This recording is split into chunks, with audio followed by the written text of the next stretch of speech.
In the previous video, we talked about different types of questions in IELTS reading and we introduced some general techniques to answer the questions.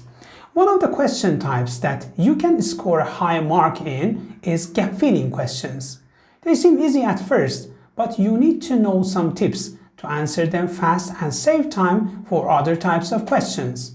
If you want to learn those tips, stay with us in the rest of the video.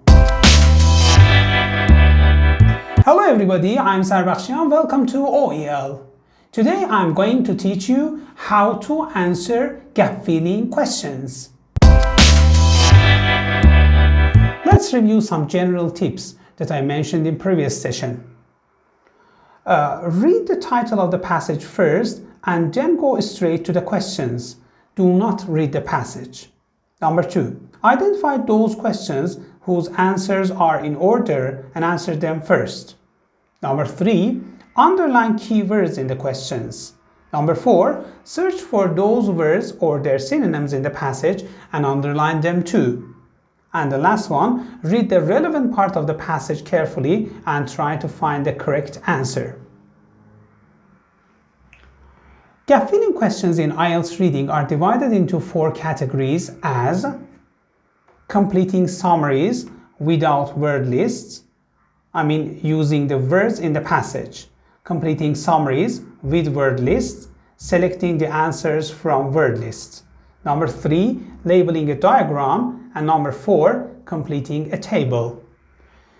Now I want to talk about gap filling questions without word lists. In this type of question, there is a passage and some questions with gaps, and you need to find the correct words or words in the passage and write the same word in your answer sheet. Remember, you need to check the number of words you are allowed to write in the answer sheet. As you see in the instruction, you should write only one word to complete the answer.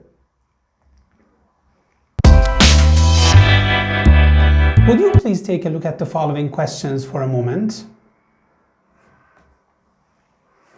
Take a short time to underline the most important words in each question. As you see in question 1, leaves and shape are important words and should be underlined. In question number 2, surrounds the fruit, breaks, and fruit is ripe. In question number 3, produce, spice, and nutmeg.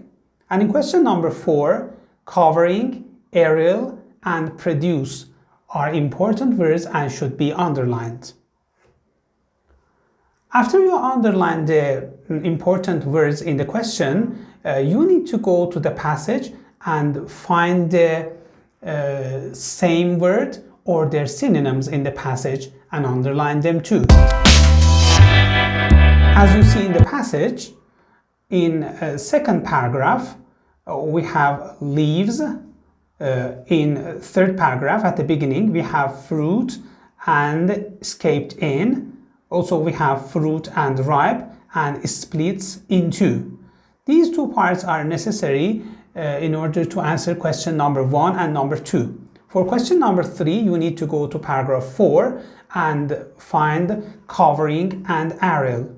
Also, spice and nutmeg.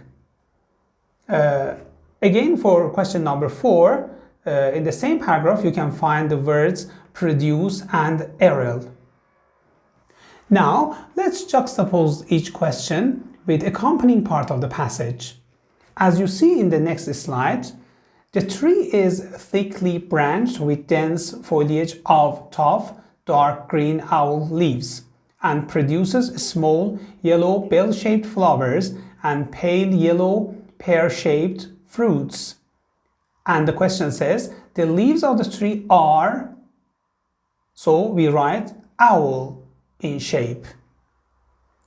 For question number 2, the fruit is encased in a fleshy husk. When the fruit is ripe, this husk splits into 2 halves along a ridge running the length of the fruit. And the question says, the blah blah surrounds the fruit and breaks when the fruit is ripe. So we write husk. the husk surrounds the fruit.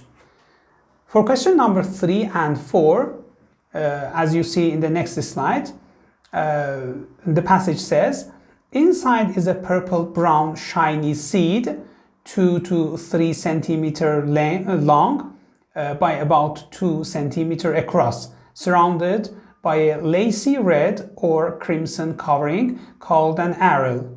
These are the sources of the two spices nutmeg and mace, the former being produced from the dried seed and the latter from the aril.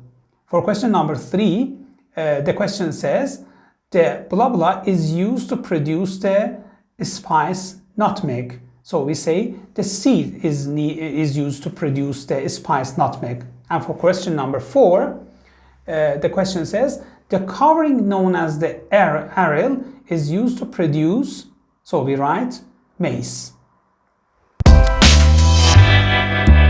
This is the end of gap filling question without word lists. If you have any question, ask in the comments. We will read and answer them.